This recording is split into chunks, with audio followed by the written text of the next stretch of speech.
Alright guys, DadaLorian here. Thanks so much for tuning in. We have another episode of Star Wars, The Prop Wars, and today it is Mandalorian centric. We are looking at the Darksaber and maybe even another Darksaber inspired lightsaber. Let's check it out.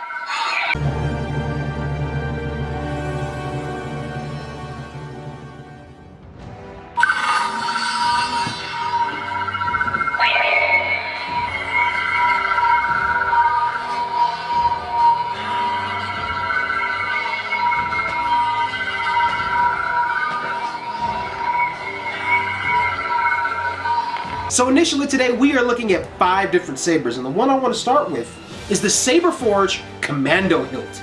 This one of course is inspired by the Darksaber. You can definitely tell if you're looking at some of the small intimate designs looking at the hilt directly. This one has an in-hilt LED and it also has a Profi board.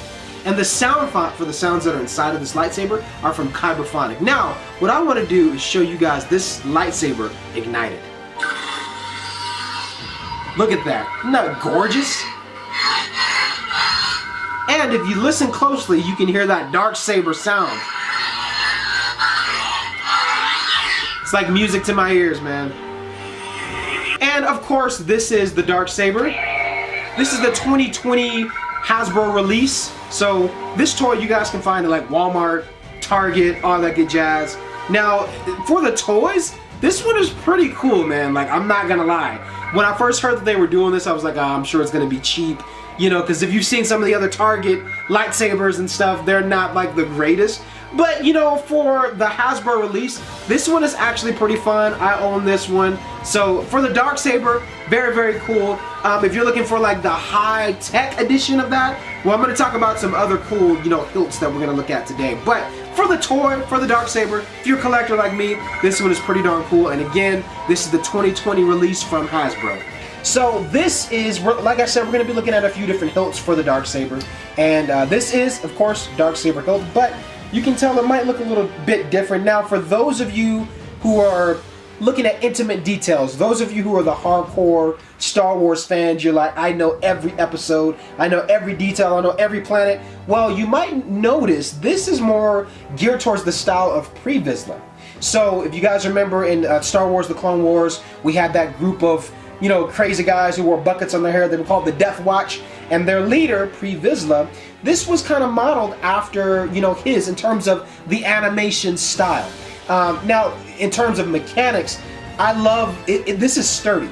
You know, this is like a sturdy metal that we have here, but it's also light, you know, in terms of like handling it. So it doesn't feel like it would be, you know, too much of a weight if you were actually using this in combat. But golly, man, it is gorgeous. It is beautiful, and you can tell, you know, obviously it's got that the Darksaber style, but it's definitely a little bit different in terms of, you know, ones that we've seen, you know, up to date. But for Clone Wars fans, if you're looking at this, you're like, oh yeah, this looks definitely familiar. Now, in terms of other little details, this hilt is from the pack store. If you're somebody that's a collector or you're a cosplayer and you just want a very cool empty hilt, you can get this for about $100, you know, from the pack store. So again, like I said, the details with this, man, it is great. If you're a collector, you are in for a treat. Now, this is another Darksaber hilt. So we mentioned a little bit about animation, you know, when we were looking at this one. So, and I want to hold these up kind of by each other so you guys can kind of see what I'm saying. So, Clone Wars, you know, we seen Pre-Vizsla with this kind of style in terms of animation, and then when we got into Star Wars Rebels, you know, the Darksaber, it made its appearance a few times there as well. And if you noticed, if you guys look back on the show, it kind of changed in terms of the design a little bit. By a little, you know, in terms of the animation, the style, it just changed in terms of that hilt. So I wanted to show you guys that, you know, kind of like Clone Wars, Rebels style, you can definitely see some clear differences. Now, well, with this one, it's 3D printed, it is also painted, so it's got a nice, you know, kind of dark gray metallic, you know, look to it, which I really like. And again, one thing, this is just getting into Rebels in general, one thing I actually really loved about their sabers was they always had that nice thin, you know, kind of blade that came with their lightsabers, including, you know, the Darksaber. It wasn't limited, you know, it wasn't limited to just the other lightsabers. I would say the Darksaber had that same feeling and tone to it as well. So, and this one in general, it's 3D printed. It is very light. I don't know what it is. When I first picked it up, I thought it was going to be heavy, you know, because maybe the darkness to it, that heavy looking metal kind of gives you that thought that it might be heavy, but not at all. This is very light.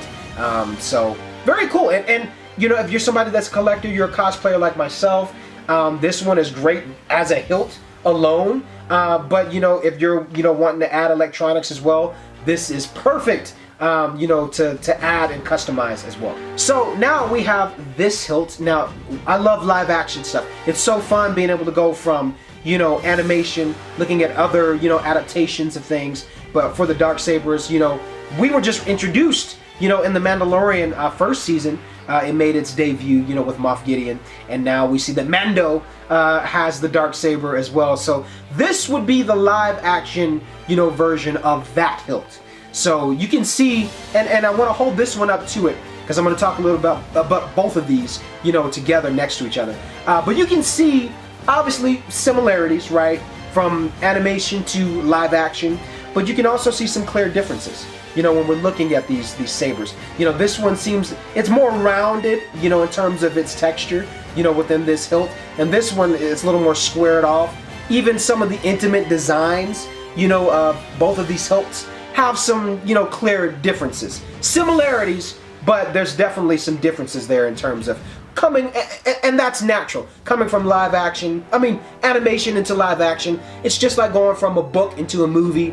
There's gonna be a little bit of differences, and I can definitely tell, you know, just by looking at both of these. But one thing that's cool about both of these, again, they're both 3D printed, they're both painted, both very light in terms of, you know, handling. And if you're looking for the file for your 3D printer and you want to make these yourself, you can find the file for these at thingiverse.com. And another thing I would add about both of these, in terms of screen accuracy, these are definitely screen accurate, 100%. So if you're somebody that's like, man, I want mine to be, you know, exactly how I've seen it on Rebels or exactly how I've seen it in The Mandalorian, these are the ones you definitely want to go with. For props like these and more, be sure to follow my buddy Trujillo Nate on Instagram.